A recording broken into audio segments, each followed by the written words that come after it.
السلام علیکم ورحمۃ اللہ وبرکاتہ۔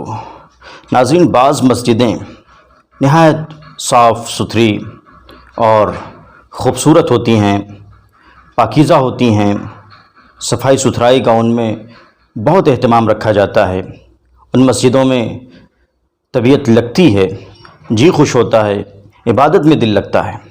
لیکن یہ بھی ایک حقیقت ہے کہ مسلم محلوں کی، مسلم علاقوں کی بہت سی مسجدیں یا کم از کم بعض مسجدیں ایسی ہیں جو بالکل صاف ستھری نہیں رہتی۔ ان میں جگہ جگہ گندگی نظر آتی ہے، کوڑے کرکٹ کا ڈھیر نظر آنے لگتا ہے، دیواروں پر جالے لگے ہوئے ہوتے ہیں۔ غسل خانے، وضو خانے اور بیت الخلاء کو دیکھ لیجئے تو متلی آنے لگتی ہے، اپکائی ہونے لگتی ہے۔ یہ ایک حقیقت ہے، ایک سچائی ہے۔ عالی شان مسجدیں ہیں، اونچی اونچی دیواریں ہیں، اونچی چھتیں ہیں۔ اب چھتوں کے سرے پر، دیواروں کے سرے پر جالے لگے ہوئے ہیں۔ اب مسئلہ ہے کہ جالے صاف کون کریں؟ اس کو بہت بڑا کام سمجھا جاتا ہے۔ اسی طرح اگر دریاں بچھی ہوئی ہیں، موٹی قالینیں بچھی ہوئی ہیں، جاڑے کے موسم میں ان کو بچھا دیا گیا تھا، اب گرمی کا موسم آ جاتا ہے، مئی جون کا موسم آ گیا ہے، لیکن مصلیان کو، مسجد میں نماز پڑھنے والوں کو اس کی توفیق نہیں ہوتی کہ ان دریوں کو اٹھا دیا جائے، ان دریوں کو صاف کر دیا جائے اور لپیٹ کر ایک کنارے، ایک مناسب جگہ پر رکھ دیا جائے اور مسجد کا فرش دھو دیا جائے، صاف ستھرا کر دیا جائے، ہلکی سی چٹائی یا ہلکی سی کوئی دری بچھا دی جائے تاکہ نمازیوں کو راحت ہو۔ عام طور پہ مسجدوں میں سب سے کہہ سکتے ہیں کہ گندگی والا جو حصہ دیکھنے میں آتا ہے، وضو خانے کا حصہ ہوتا ہے، بیت الخلاء۔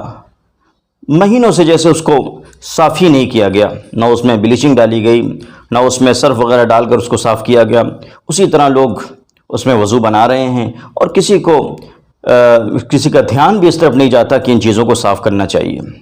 یاد رکھیں، مسجدیں اللہ کا گھر ہیں۔ ہم میں سے کون اپنے گھروں کو گندہ رکھتا ہے؟ روز صبح شام گھروں میں جھاڑو دیا جاتا ہے۔ ہم گھروں میں جالے نہیں دیکھ سکتے، اس لیے کہ جالوں سے فقر آتا ہے، غربت آتی ہے، جیسا کہ بعض روایات میں ہے، تو ہم جالے نہیں دیکھ سکتے، گھر کے سامنے کوڑا کرکٹ نہیں دیکھ سکتے۔ گھروں کو ہم صاف رکھتے ہیں، پینٹ ذرا سا خراب ہوا تو ہم نیا پینٹ کراتے ہیں، کہیں پر گھر کی کوئی دیوار ٹوٹ رہی ہے، خراش آ گئی ہے تو اس کو ہم درست کراتے ہیں، اپنے گھروں کو کتنا خوبصورت بنا کر رکھتے ہیں۔ لیکن مسجدیں جو اللہ کا گھر ہیں، جن مسجدوں میں 5 وقت ہم حاضری دیتے ہیں، مسلمان 5 وقت حاضری دیتا ہے اور 5 وقت ان مسجدوں کو دیکھتا ہے، اس میں بیٹھتا ہے، اس میں وقت گزارتا ہے، وہ گندی ہیں تو کسی کا اس کی طرف دھیان نہیں جاتا۔ نہایت افسوس کی بات ہے، مسلمانوں کے لیے شرم کی بات ہے۔ مسجد کو صاف ستھرا رکھنا کوئی بہت بڑا مسئلہ نہیں ہے، بس فکر کی بات ہے۔ اگر ایک شخص، جتنے نمازی ہیں، مصلیان ہیں، اس میں سے ایک شخص اس بات کی فکر کر لے کہ مسجد کو صاف رکھنا ہے۔ اکثر دیکھا بھی جاتا ہے، مسجد کی صفائی ستھرائی یا مسجد کے انتظام میں 1-2 لوگ ہی نمایاں ہوتے ہیں، فائق ہوتے ہیں، اور ان کے دم قدم سے، ان کی حرکت سے برکت ہو جاتی ہے اور مسجدیں صاف ستھری رہتی ہیں۔ ایک شخص کے اندر بھی اگر فکر پیدا ہو جائے تو وہ خود یا 2-3 کو لے کر ہفتہ عشرہ میں، 15 دن میں، جیسا مناسب ہو، مسجد کی صفائی کا خیال رکھ سکتا ہے، مسجد کی صفائی کر سکتا ہے اور مسجد کو صاف ستھرا رکھ سکتا ہے۔ اکثر جن مسجدوں میں امام مقرر ہوتے ہیں تو وہاں پر مصلیان کو، متولیان کو امام صاحب سے ساری امید ہوتی ہے۔ امام صاحب اذان بھی دیں گے، امام صاحب اقامت تو خیر نہیں کہہ سکتے، امام صاحب نماز بھی پڑھائیں گے، اور اسی طرح امام صاحب ہی بیت الخلاء بھی مسجد کا صاف کریں، وضو خانہ بھی صاف کریں، جالے بھی صاف کریں، دریاں بھی صاف کریں۔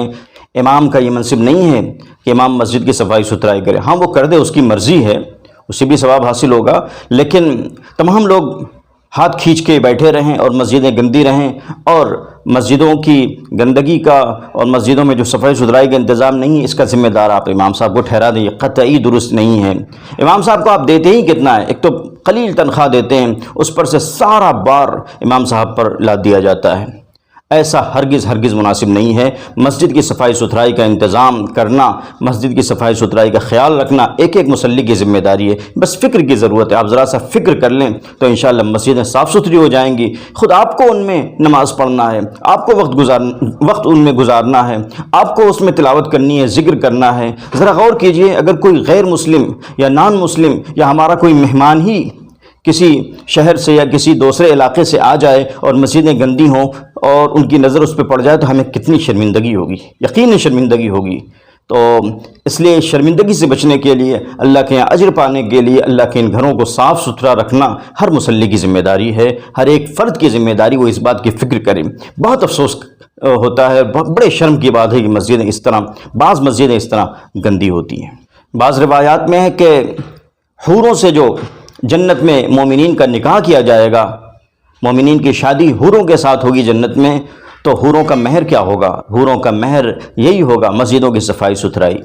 جو شخص مسجدوں کی صفائی ستھرائی کرتا ہے گویا وہ حوروں کا مہر تیار کر رہا ہے۔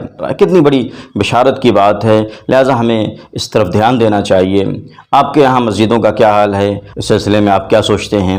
کمنٹ ضرور کیجیے گا۔ اس ویڈیو کو دوستوں کے ساتھ بھی شیئر کریں۔ انداز بیاں گرچہ بہت شوق نہیں ہے، شاید کہ اتر جائے تیرے دل میں میری بات۔ والسلام علیکم ورحمۃ اللہ وبرکاتہ۔